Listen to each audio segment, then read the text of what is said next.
إن الحمد لله نحمده ونستعينه ونستغفره ونعوذ بالله من شرور أنفسنا ومن سيئات أعمالنا من يهده الله فلا مضل له ومن يضلل فلا هادي له وأشهد أن لا إله إلا الله وحده لا شريك له وأشهد أن محمدا عبده ورسوله أما بعد فإن خير الحديث كتاب الله وخير الهدي هدي محمد صلى الله عليه وسلم وشر الأمور محدثاتها وكل محدثة بدعة وكل بدعة ضلالة وكل ضلالة في النار.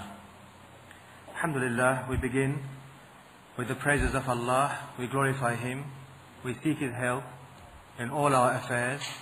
We ask Allah to guide us, to purify us, and to grant us success in this life and the next. Welcome back. Today is the final day, the penultimate day rather. Again, housekeeping rules. I have to advise the brothers and sisters to, inshallah, switch off their mobile phones. And also, if there are people present in this hall with children, because we are making the master copy of all the lectures from this hall, we need as little disturbance as possible to make the copies of CD and DVD and so on as noise-free, background noise-free as possible. So we do need your cooperation. If you have children or babies who are liable to cry or begins to cry, you need to cooperate for the better of everyone, welfare of everyone, inshallah, and perhaps go to another location or arrange with someone else to look after your children, inshallah. Otherwise, the old recordings get slightly marred. The second thing is I've been tasked to also remind the brothers and sisters that there might be some of you who did not register because you could not do so. Lack of time, you were rushed, or you had to go to something else, or perhaps registration was closed, or you might know of people who could not register. And it is essential that we do have all the brothers and sisters, all participants, register. It may sound petty to you a little bit because perhaps it seems that we're trying to recover the money, but that is the aim. We are trying to recover the money because you might have noticed the whole event cost a lot of funds, £100,000, in the order of £100,000. And everything is supported by the fees and the voluntary donations. And we are all volunteers. So we need to recover the funds, otherwise we can't pay the bills and then we get in trouble and things become sour with the university. And the university has been wonderful in cooperating with us. And that means we also need you to cooperate in wearing your badges. Unfortunately, nobody's going to come and tell you off for not wearing a badge. But if you do wear your badge, it shows that you have registered and your friends have done so as well. So with that, without further ado, I'm going to now introduce the talk, Unity of Mankind on the Brotherhood of Islam. Sheikh abdullah Hakim Quik is going to deliver that talk for about 45 minutes to 50 minutes. Any remaining time left over after that, we will use for Q&A.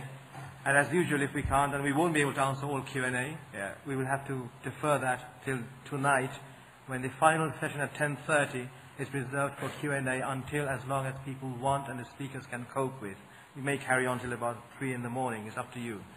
So we are going to do that for tonight, inshallah ta'ala. So without further ado, alhamdulillah, Sheikh Abdullah Hakim Quik on Unity of Mankind, on the Brotherhood of Islam. Jazakumullah khairan. Bismillahir Rahmanir Rahim. Alhamdulillahi Rabbil Alameen.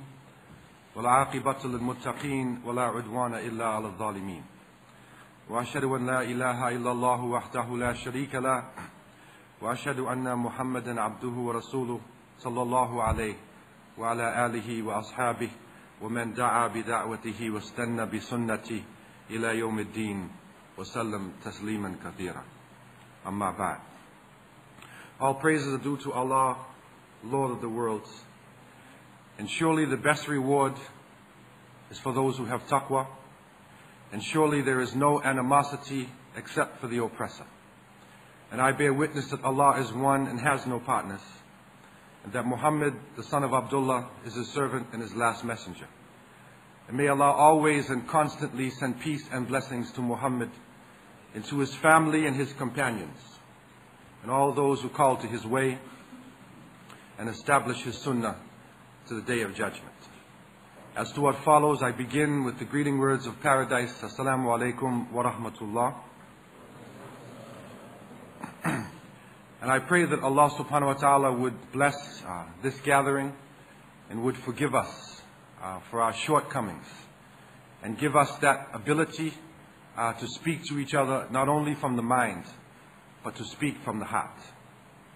And it is such a blessing from Allah subhanahu wa ta'ala that we are Muslim, and every day when we wake up and we look at this world, we need to thank Allah subhanahu wa ta'ala over and over again.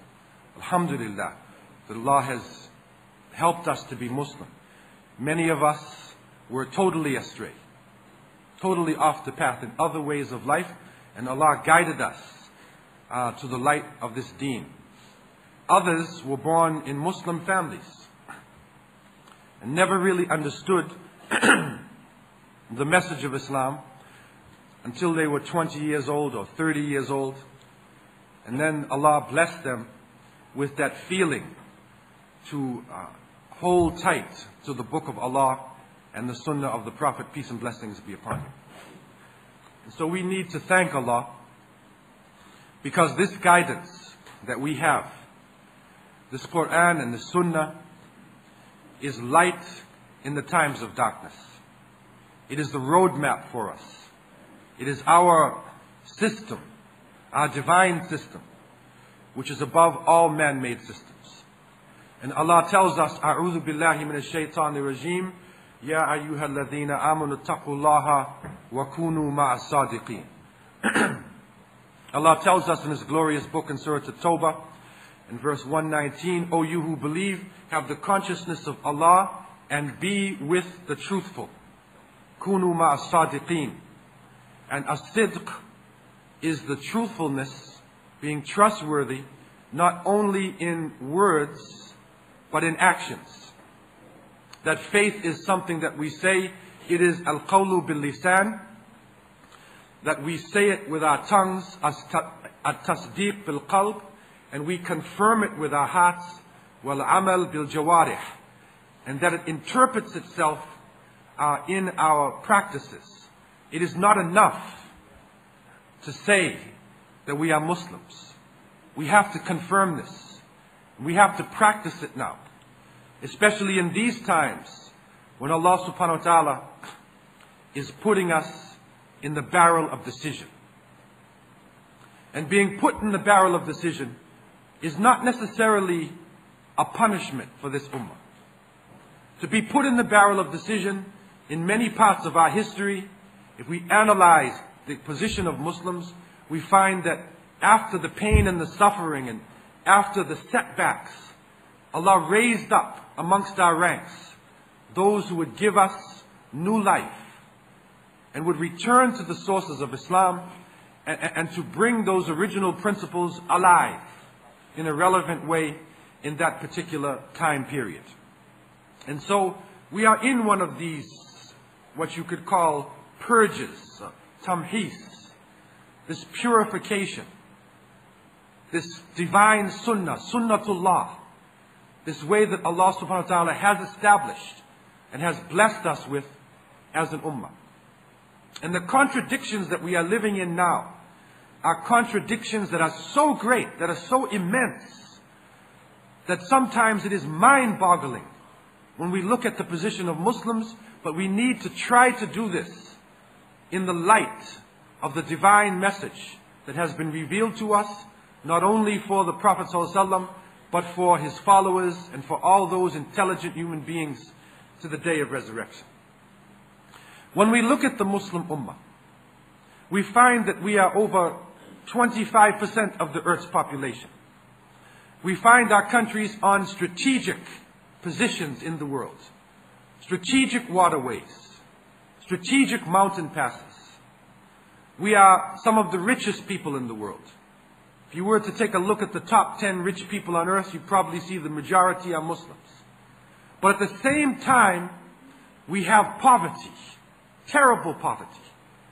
And in some cases, you have areas where Muslims are living in great wealth, and just over the border,